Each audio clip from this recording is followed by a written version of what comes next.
All right, welcome back to episode 5 of the Reform Party podcast on platform discussion. We are the Reform Party. We are dedicated to electing citizens who want to serve their communities and make accountability, honest leadership, and solutions the cornerstones of their term of service.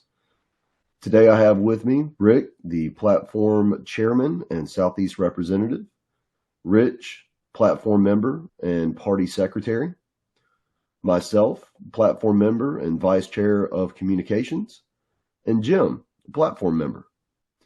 Last time we had talked about justice and penal systems, foreign relations, and one of our favorite stances, national security. I'm going to take a moment and do a little bit of housekeeping. So the Reform Party operates on resources provided by volunteers. Financial resources are applied to tools and services for communication, organizing, and outreach. Volunteer hours and experience are applied to using these tools wisely. If you agree with the values and platform of this organization, please consider adding your voice and other resources to our collective effort to promote better governance in all locations in the United States. You can visit our website at reformparty.org. Follow Get Involved to start communicating with us, and click Contribute to provide financial resources to the Reform Party. Thank you. So today we're going to be talking about energy and the environment, tax policy and the economy, and the job market. Starting off with energy and the environment, I'm going to have Rich take us away. Okay. First level language. We have one sentence, and then we'll go into the longer form. So energy and the environment. The Reform Party will promote a balanced approach between the energy needs and independence of the United States and the need to protect and preserve our environment and public resources. And Jim, you're going to start us on level 2. It comes down to responsible use of resources. The Reform Party actively promotes the responsible use of public and private resources in the United States. The Reform Party believes American society, services, and industry must be sustainable, responsible, and competitive. Technology and population growth have increased consumption of resources in the United States and the world. To protect against destabilizing trends, the Reform Party supports regulations and industry initiatives that cultivate a healthy environment and high quality of life. We focus on these areas: energy production and distribution, environmental planning and utilization, and, as always, national security. So picking up with energy production and distribution, we recognize that the availability of energy resources, for example, renewables, carbon-based, and nuclear, varies throughout the country. Energy can be derived from diverse sources and made available to meet the demands of all locations in the country. The Reform Party advocates for responsible development, deployment, and use of evolving sources, such as biofuels and thermal depolymerization of organic waste. The U.S. Energy Information Administration, the EIA website, illustrates the diversity of energy resources based on physical geography. The EIA data suggests that energy requirements will continue to increase regardless of gains in production and efficiency. And on those last two, we have citations within our platform. Rick? Environmental planning and utilization. It is irresponsible not to consider the environment when planning for population growth and industrial expansion. The United States is rich in natural resources. The Reform Party seeks to preserve these through responsible use guidelines, education, laws, and regulations. In every case, there is a balance between enabling our current society to thrive and ensuring that future Americans will also thrive. Tying back into national security, modern economics is dependent on energy access. Economic trade with other nations includes energy. We must ensure that sufficient domestic production, reserves, and diversity of resources are maintained to protect our society from foreign interference. And this is where we start going through a little bit of the background of the Reform Party on the platform topic of energy. Rick, do you have, we look to you often because you have a little bit more perspective on where the party has been with these positions. What do you think? This is something that, I'll have to admit wasn't in great focus as far as the environment part in the 90s. And not that it wasn't important. It was just, there were other things that Mr. Perot and the party, once it was formed around his 96 run, kind of focused on. So this is a developing thing through the last 20 years. And obviously, we're all concerned about our environment, and we needed to put some points to it. And energy policy has always been important. So that stance has been around a while. It hasn't changed much. It's always about a balance and a responsible use of what we have, along with, research and development of new and better ways to make energy. I like your phrase, responsible use of what we have. This is really an energy stance that we're taking here, but we are relating it into the environment because it's so intertwined. Sam or Jim, do you have thoughts on this, or do we want to continue on? No, I mean, there's a lot to say on this one. Kind of going back into it. Last time we talked about foreign relations and national security, and really energy is one of those things that plays into both.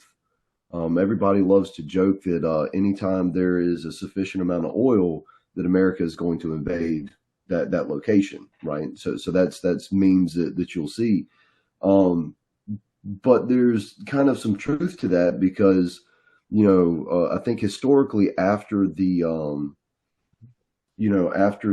recessions and gas scarcity issues that they had in the 70s, the United States really changed its policy within the Middle East to ensure that the fuel would continue to flow because economies run on energy. If there's not energy, then you don't have, our machines don't run and the economy doesn't function. And that is, death in a different form.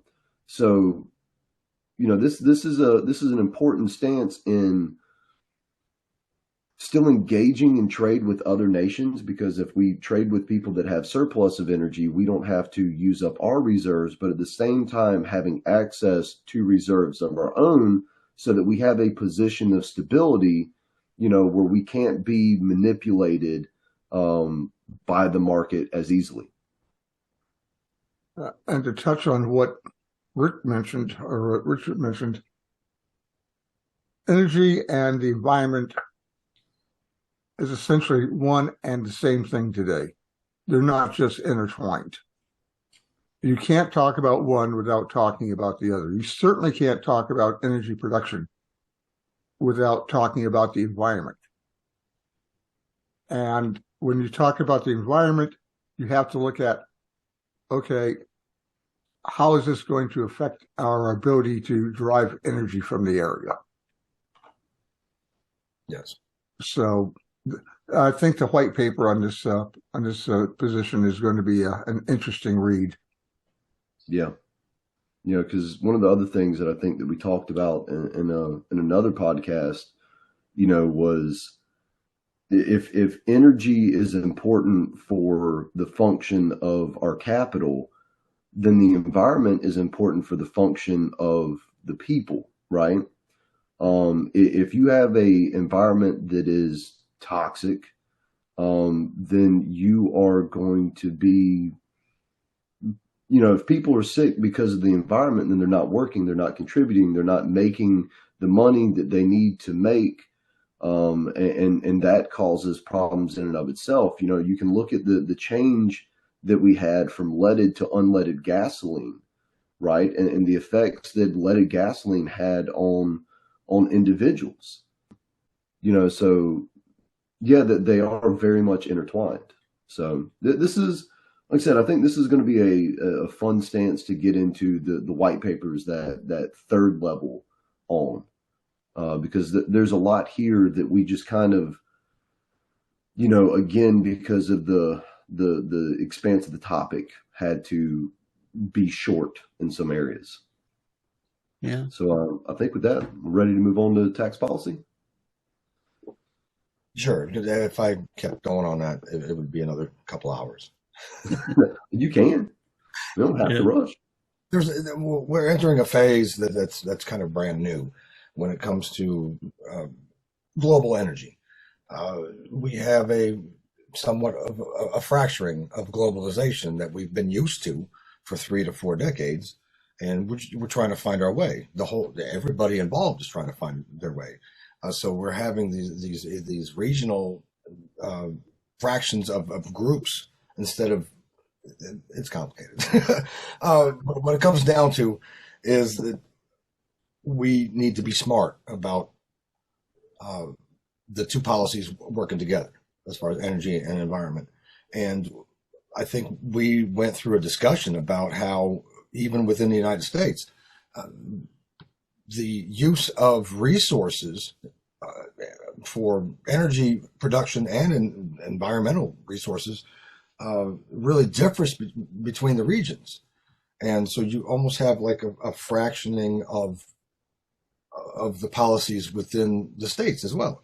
So, what works really well in one area might not be the best for another area. So there's a balance again. We're going to go back to that same thing, a balance and a collaboration to find the best balance of these two topics. Yeah, that's actually, you pointed out something that I want to touch on real quick, and we can move on. One of our goals is to provide a rich variety of resources and data that we use in our informing our opinions. And obviously there's going to be more out there. And again, I'll do what Jim was doing last week, where, if you have expertise in this field, like, we would like to talk to you so that we can gain a better understanding or a more nuanced understanding of the topic and how to address it from not just a national standpoint, but down to a regional and local. But, I like our little citation there for the Atlas, EIA.gov, where it shows you it shows you all, or a number of energy producing locations within the United States, so that you can see the diversity in energy resources, from hydrothermal to oil, to solar, geothermal. So, I like those, the GIS websites for those reasons. Moving on to tax policy, Jim is going to take us away for level 1.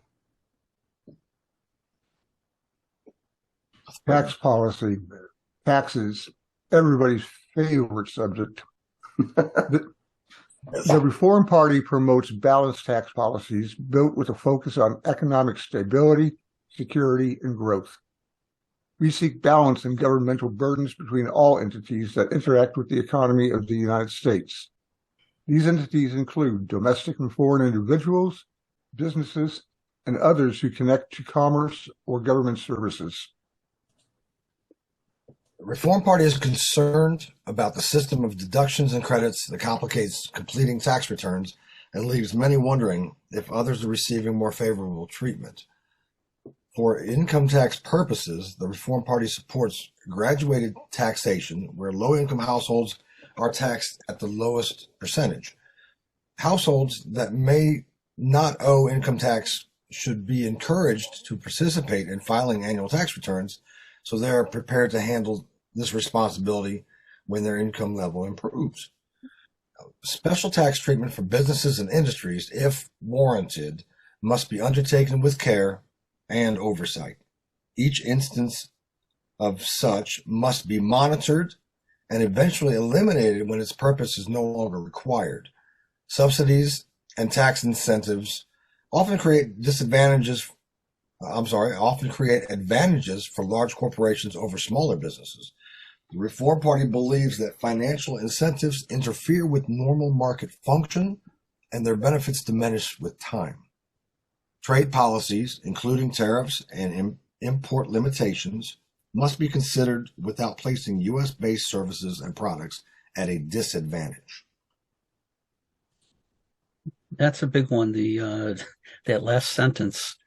How do you, let's see, fend for yourselves, try not to be detrimental to others, try not to let them be detrimental to you, and all while, running a government that does not have funding other than through the people. Tax policy, trade policy, so many of those things get intertwined. And how do you manage your relationships with yourselves and with others? True.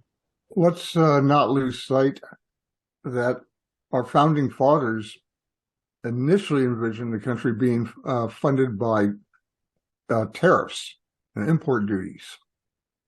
Yes.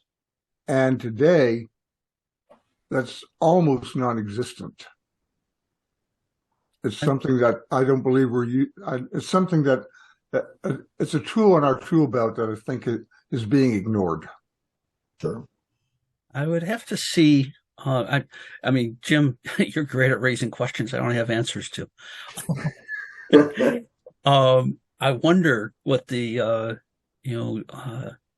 tariffs and duties and all this collected versus paid looks like. And the way government is doing, the agencies are doing a good job making their information available to researchers and the public. So that information is probably out there. I have not looked for it yet. I was involved in a traffic and trucking company years ago, and near the Canadian border. So I saw shipments come and go, and freight forwarders were set up, and I got to visit a few. And it's interesting to see how a calm, normal functioning border works. And then you can only imagine what it's like where the function of the border is not calm, and it's irregular. Tariffs are changing frequently, and they're dramatic, and that sort of thing. But a lot of insight from just seeing how the industry of the edges of a country works. Now, I realize this touches on a different policy position, a different plank, but since it does involve federal revenue, if I recall correctly, though, one of the big positions that Perot had was in fact trade and NAFTA. Yes. Yes, at the time, NAFTA was a significant topic, and he spoke out strongly against it from the standpoint of protecting American jobs and keeping American workers working. But I'm saying that trade is that tariffs, if properly applied, is one way to not only protect American jobs and workers, but also to help keep our domestic taxes a bit lower. So it's a tool. The tariffs, I mean. Yeah. In keeping with this being on taxes, as a way to raise revenue for the government, they're a tool. There's plenty that would argue. Yeah. So, when we're looking at tax policy as a way of government revenue, it's definitely a tool. But I think the concern, is going to be the old idea of it interfering with market function and comparative advantage, right? Where, we just covered this in a lesson that we were dealing with in the late 1800s, early 1900s, where big business loved tariffs because it protected, them making as much money as they could. So, tariffs are they're a tool that needs to, I think, be used with caution because it often incurs reciprocal tariffs. And if you're a small business and you're looking to get certain products for cheaper rates, having good trade relations can be important. But Speaking, yeah. go ahead. No, I was going to change topic. So Okay, I was going to say, speaking from experience about the 70s, I was working for Diebold at the time. Most people that hear Diebold, they think bank ATMs and voting machines. Back then, it was drive-up banking, security systems, and vault doors, safe deposit boxes. Now, at the time,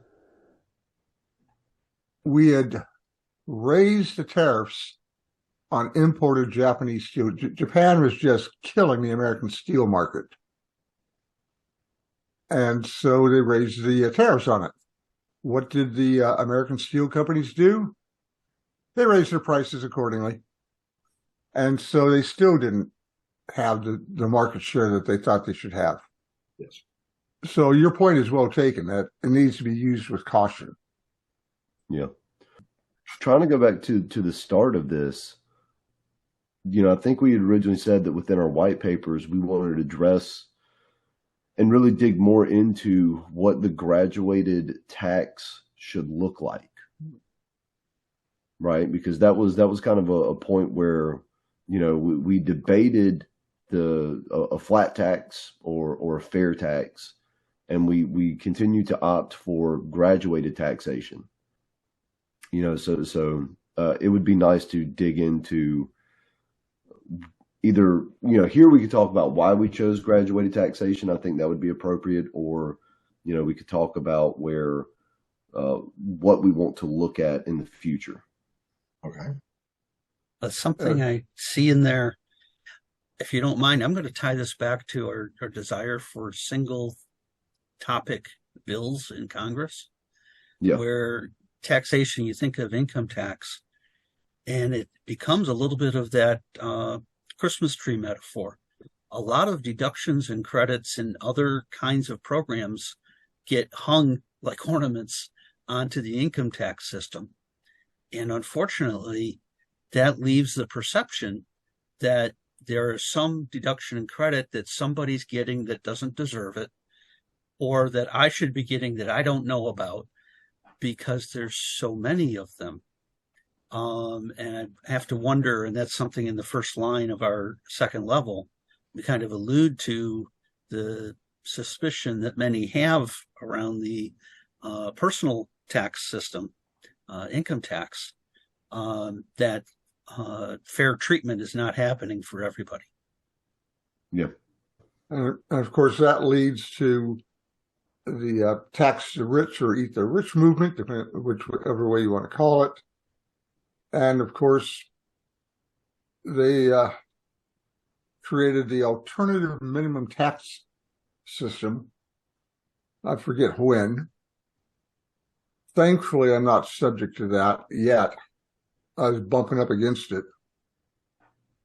Yeah. So, and all of this comes from the fact that the tax deductions for income tax, it's so complicated.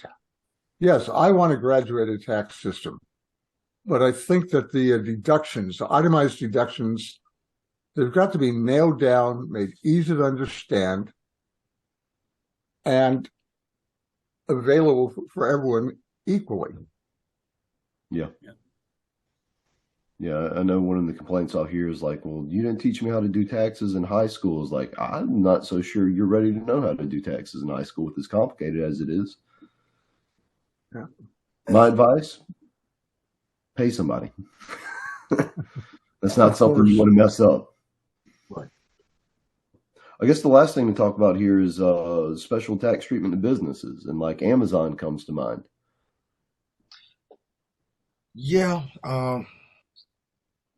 there are nuances involved in corporate taxation that I was unaware of until we spoke to some in the know type of folks who definitely know the ins and outs of corporate taxes. So I'm not I'm not at a position to speak on this in full, but we can find some obvious things, some corporate loopholes, things. you have some corporations that end up showing a taxation that isn't a whole lot. It's a concern. You would think that, wow, I'm getting tied up here. It's all good. Saying we're gonna tax the corporations so that they pay their fair share. I don't know who said that, but just doing that, it doesn't work like that, because there are ways that money can be moved around, assets can be moved around, to where it really doesn't reflect that. And then, right now we're going through a period of time where we've had a few years of record tax revenue. We got to find a way, if that's our intention, we've got to find a way to make those things stick. Yeah, there's a perception versus reality challenge inside there. And I think we need to dig in and get the white paper part done on some of those key points, because that's something where you can't summarize the whole stance in one paper either. Oh, it's way more complicated than I expected. And our person, Mr. Walker, the former U.S. Comptroller, really enlightened us on the subject. But I would say, isn't that what we found about most of these stances is there's a depth within them, right? Like there's a level of nuance that is just requires like a lifetime of knowledge, Well, yes. I mean, that's, as a government, as a professional organization, our government employs a lot of professionals, which is great. And, there's so many moving parts that it's hard for any one person to see and understand them all. And that puts kind of the specter of, what's going wrong inside there, what's right and wrong inside all the government functions. A lot of cases where the professionals are involved and we allow them to be, things are actually going quite well. It's not cheap. You hire people with experience and knowledge and education and all this. You got to compensate accordingly. But it is basically get the professionals in there. I'm happy we've got them. I'm glad you up moving parts, because that's kind of where I was getting tied up earlier. There's so many moving parts that the focus tends to be on one certain area, and if you move that part and you try to, what you're intending to do doesn't actually work out, because there are other parts that need to move with that in corporate taxation. So again, once again, there's a balancing act, and it's a matter of finding out what works the best and taking care of the back doors, because where there is intent to save money, they will find a way as far as not paying as much taxes. Why wouldn't they? Well, expect capitalism to work. Yeah, right. And then have your proper reporting and all this to make sure it's working as it's intended. All right. Ready for economy and the job market? Ooh, that's a big one. Yep. I'll start us on level 1. Economy and the job market. Economic prosperity and broadly available opportunities are fundamental resources in a well-functioning society. The Reform Party supports and promotes job creation and economic policies that prioritize our citizens' best interest in trade agreements, industry, and innovation. Okay, I'll pick up on level 2. Our citizens and our nation's future are dependent on economic security, opportunity, and prosperity. The Reform Party commits itself to holding America's political leaders responsible for prioritizing our country's financial security and economic stability in all global trade policies and agreements. The Reform Party promotes effective trade priorities and domestic policies that build industry, manufacturing, and technological innovation. trade policies that adhere to mission and strategic vision statements and implement audit and compliance requirements. Periodic trade agreement reviews and revisions to prepare policy for future trends. U.S. economic standards depend on contributions of domestic capital, innovation, and labor, trade policy transparency, awareness, and understanding, dynamic regulations ready to respond to changing conditions. Now, government regulations should encourage economic stability and growth. To support the domestic job market, it is necessary to review and revise labor regulations to promote the efficacy of employment opportunities and conditions. The Reform Party believes that entrepreneurship is a core American value, and small business success is a primary driver of our country's economy. Well, look for a little bit of the party history on this topic. And I think back to Mr. Perot's 30-minute infomercials in the 90s. And that's his NAFTA focus. And a lot of what he was talking about was economics and jobs. It wasn't just economics. It was voodoo economics that he spoke about. That was going on. That's right. He had his voodoo stick. Yeah. That was, of course, a major thing for him, and the legacy lives on because we have, of course, such a large topic. We have, small businesses. That last sentence there really explains a lot. Small businesses is one of the biggest drivers of our economy, whether people realize it or not. It is the creator of the most jobs. It is it really ties into what's been called the middle class, and there's been concern here on a timeline here, on a long timeline of a few decades of a decline in the middle class, and it really comes down to I might be interjecting some personal opinion here, but a lack of focus on middle class small businesses and their success. I do believe that really needs to have a focus on it in order for things to evolve better than what it's been. Do you suppose that larger businesses benefit from being more well known, basically making a better headline than small business activity? Is that why people often look to corporations as the drivers of the economy rather than the 6 or 8 or 10 times as many people that work in small businesses? I would say because Associated with it, yes.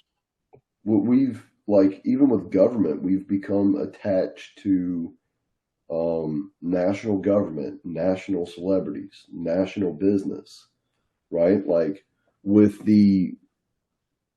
this kind of universal media, you have to pick things that are universally relevant, right? Whereas a small business might be relevant for a community. It could play a very important role in the community, but it's not going to make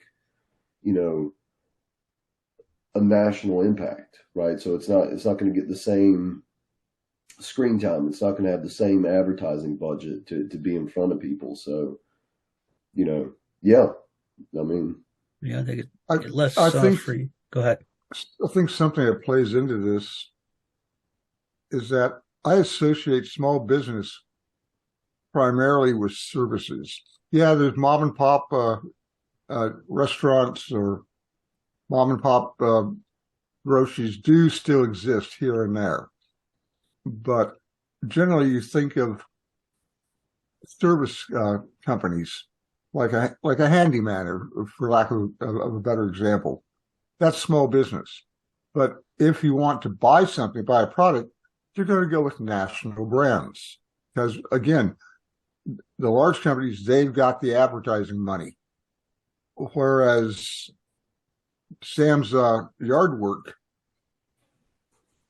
what budget does he have to advertise his business? Not much. In fact, here in Las Vegas, the most common way of advertising a gardening service is for somebody who go door to door, sticking a business card on the screen door. Mm-hmm. Now, my brother and I had a computer shop in Austin, Texas back in the 90s. And in our case, we got lucky. Since we catered to geeks, I mean, back in the 90s, computers were mainly for geeks. We found that we could advertise on radio after midnight and into the possible morning drive very, very inexpensively, because the hours between midnight and 4 a.m. were just dirt cheap. We could pretty much sponsor the whole period. Jim, And that's, as I say, that's when our customer base was awake. Your clientele had the late hours. you raised Exactly. the That's what point. worked for us. You raised the point. What a small business is, and a lot of people might not be aware of this. I wasn't aware of this because I have a family member who worked for an international, multi-billion-dollar corporation that technically was listed as a small business as far as their taxes went, because of the number of people that they employed within the United States was of a certain set size, and a lot of their production, it was for plastic bags that went to supermarket chains. Basically, the production of these things wasn't done here. It was, of course, done in China. Who knows how many people were employed over there to make the things, but technically, for their tax structure, it was based upon how many folks that they had at the office here in the United States, and they were classified as small business. Well, what is it? I think of it being 100 or fewer employees, or is it 50 or fewer? Because there's an official designation. Right. And then there's just the general feeling of, well, if it's a single location, it's comparatively small or something. Right. Well, my point is that if you get corporations like that, that seem to be a large process, but most of it is done elsewhere, or because it's a multinational type thing. People don't realize. Something I've noticed with when you start meeting the businesses that are down the end of these streets that you never go down, and you start realizing how many people work there. And then you also discover that a lot of the business that small company does is connected to a corporation, and they're doing contract work for that corporation. They might be doing plastics for something that gets assembled elsewhere, or they might be doing sheet metal or circuit boards or something that feed into an assembly system that's somewhere else. So it's a small business, but they're fulfilling the contract of the corporation.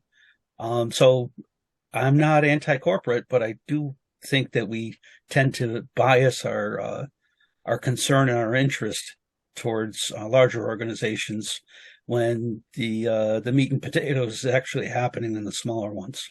You take the data for every product that's produced or distributed in the United States. It comes down to a parent company, and that might be broken up into conglomerates of different smaller companies that are owned by this parent company, but there's only 3 or 4 parent companies that control the production and distribution of everything that we consume in the United States. So it tends to be what's monopolized and what's not. So we get into something of that nature. It definitely makes an impact on our economy and our job market if you have some monopolized constraints in there. I think somebody suggested in this group that this was a big topic. Yeah. going into some other elements on here, though, right now people still do work, right? So one of our focuses is on looking at the future and what labor will be, And so whenever we look at these big corporations or even the small business, you talked about us entering a changing time within the world. And I think that automation and artificial intelligence are really going to be driving that, right? Huge. And so as AI expands, I think the question is going to be, is it going to hurt small business or is it going to empower small business? If you have access to and ability to manipulate the technology, I think that small business will be able to really use AI to close certain gaps, right? Because, Rich, as you pointed out, like large corporations will often contract work that they can't do, right? Like large corporations tend to specialize in things and they will contract out work that they don't specialize in because, essentially a comparative advantage, so as these corporations get bigger, it's not profitable for them to control everything. And so it's better if they can just hire a company to come in, take liability for it and move on, so as long as we continue to empower Americans with education, they will be able to apply critical thinking skills to best use the resources on hand to be the entrepreneurs that make these small businesses, right? Jim, like you did back in the 1990s for the geeks, Right. You find a niche and you go to fill it. So Well, it's the point you made about AI is very interesting, and the imbalance that could happen there. But what is one way of fostering smaller businesses to have less of a disadvantage? And it's through the elements of government policies. That is one of the ways, as long as, the things that mess with the market. If you're a small business if you're a smaller business, say, an electronics plant and you produce security systems or something, you may source things from elsewhere. You may do things all in-house, and then you may distribute nationally or further. But the competitive, you can't be put at a competitive disadvantage by regulations and policies of the government. It's tough enough trying to build scale for efficiencies and price points. You have to put a lot more work into your reputation, this sort of thing, without having to deal with the fact that your primary competitor in that space, just got some sort of sweetheart deal for their new plant in the next state. Yeah. It's strange that you mentioned security companies. I actually worked for such a company at one time. National Safe for California. Okay. In the manufacturing of security products? Yes. Service and manufacture. We actually manufactured our own security system that was purchased by a number of regional banks in California. Mm-hmm. And I would assemble each one by hand from discrete components. And then eventually we found a mass market system that we could adapt. And that helped us out a lot. Yeah. Later on, I worked at a company called Anacom. And one of the products we made was medical equipment. And we also made electronic test gear. We had our own assembly line. So we would take components, circuit boards, do all of the assembly and testing in-house. We had our own machine shop. We did all of our own plastic injection molding. But we farmed out the actual circuit board production. and we farmed that out to a local company simply because we couldn't wait for months for turnaround time coming from Taiwan. That might have been cheaper, but we just couldn't afford the time. Right. And we had such a massive market share in our niche, and it was very much a niche market.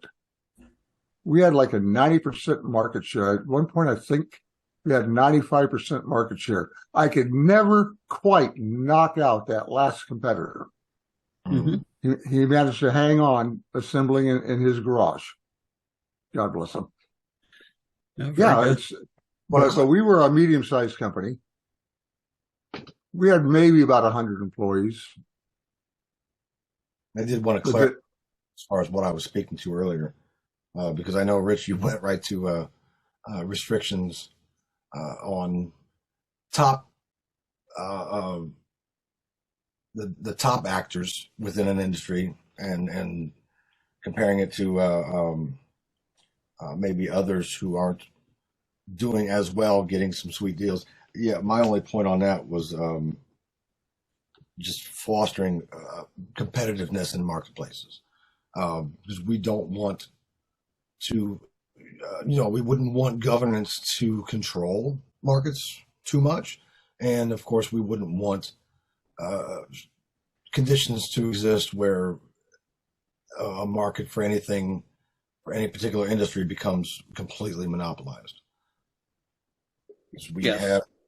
It's been over 100 years since we've even had any kind of antitrust legislation, et cetera, or any kind of focus on that. But it might be something we should be paying attention to. Well, there's one that's coming up that's starting to gain attention, and that's the apparent merging of the grocery chains into just one large supermarket chain. Like here in Nevada, there's a battle going on right now, the way that Albertsons and Smith's or Kroger are going to merge.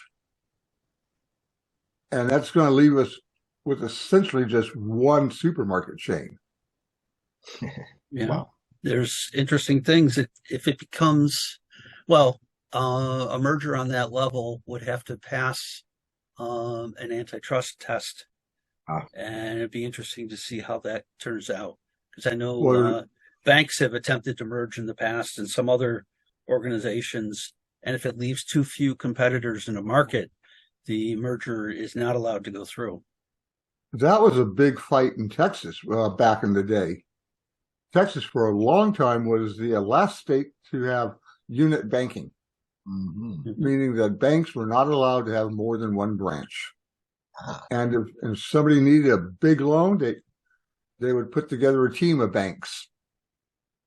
And then Texas changed the law, and all of a sudden you had UCB and Wells Fargo and B of A swoop in and basically buy everything up. To some extent, neighborhood banking lost that neighborhood flavor. And now banking is mainly 5 major players? I don't know. We still have local small town banks where I am. We have the big ones are here too, but the small ones haven't gone away. Okay, whereas in Texas, all of the small independent banks are gone. They've all been bought up. Okay. Let's transition out. Boy, we could go on, couldn't we? No. Oh, yes. Do you want to get something else in, Rick, before we go? Economy and job market. Okay.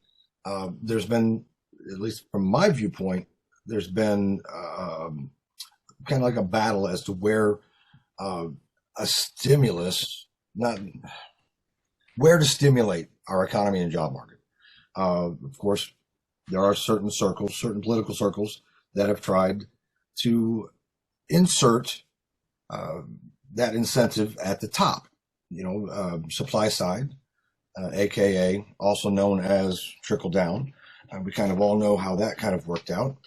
It doesn't exactly work as it does on paper. And then there's their opposition who wants to inject these incentives at the bottom. And I don't think, if you really, at least from my perspective, I haven't seen over 3 or 4 decades where there were specific attempts to put something where the middle class is, as far as small business owners and middle class Americans, to have some sort of injection of programs and help to get that flourishing. Yeah, I've got to say something about trickle down. Yeah, we saw how it worked in the 80s, 90s, and so forth. But it actually did work, a form of it, back in the 50s and 60s. Except it wasn't trickle down as such.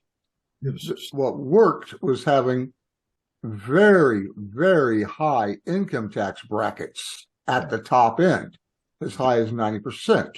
Since we're different. And right. And what this did was that corporations had a strong incentive to reinvest. Yes. In order to get their taxes down, which in turn meant higher pay, expanded jobs, and everything else. And over time, starting with Kennedy, the upper level brackets kept going lower and lower and lower. Because once again, as talking about taxes, tax structures started changing. And the middle class started being hit the hardest on the actual tax burden. Exactly. But now there's no incentive for, I mean, you talk about trickle down, there's no incentive for the top to let that money go down because they get to hang on to it now. Human factor in there that when you put this down on paper, the way it's supposed to work, in a real life application, it doesn't translate well because of these human elements. Agreed. Several papers. Just call it what it is. All right, agreed. I wrote several papers on that in the late '80s, and of course, I was in a room full of Reaganites, basically, and I was in opposition to some of their theories, and I took a lot of flack for that. But yeah, let's wrap this up, I guess. It was an interesting time. Yeah, well, this is good. It's good to hit topics. I mean, anyone who's listening in can tell that we've got a lot of thoughts, a lot of answers that maybe lack the right questions. I don't know. We certainly have a lot of questions. Yeah, we're curious people, and we're trying to dig through this stuff, and if nothing else, come through with some sort of stability, easily presented and defended position for ourselves, for the group. Anyways, we've got another episode coming up. Jim, you got something quick? Because I want to move on. Real quick. Yeah, really quick. I wanted to mention to the people who are listening, if nothing else, you can see that besides being curious and thoughtful, we are seeking solutions. This is what the Reform Party is. You can be a part of this. We are not special people. The only thing that might be called special is that we care and we want to do something, and we can use all the help we can get. I'm glad you brought that up because that's exactly where I was leaning. One final note. If these topics interest you and you have some knowledge of this type of stuff, get in contact with us. Join up where we can be found, and I'll let the I'll let the outro take care of that, where we can be found at our website. Thanks, Rick. I haven't left much material here. Coming up in our next episode, we're going to discuss individual rights and freedoms, election process, and government and ethics. That will wrap up the series on our platform. So we have one more episode, and we'll have fun doing it, and hopefully you'll enjoy listening in and joining us. You can always find the Reform Party on the internet at reformparty.org. And we're also active on social media. On the Reform Party website, there's a link for get involved. There's a link for contribute. Talk to us. Let us know what we're getting right, what we're getting wrong. And we look forward to talking to you again next time.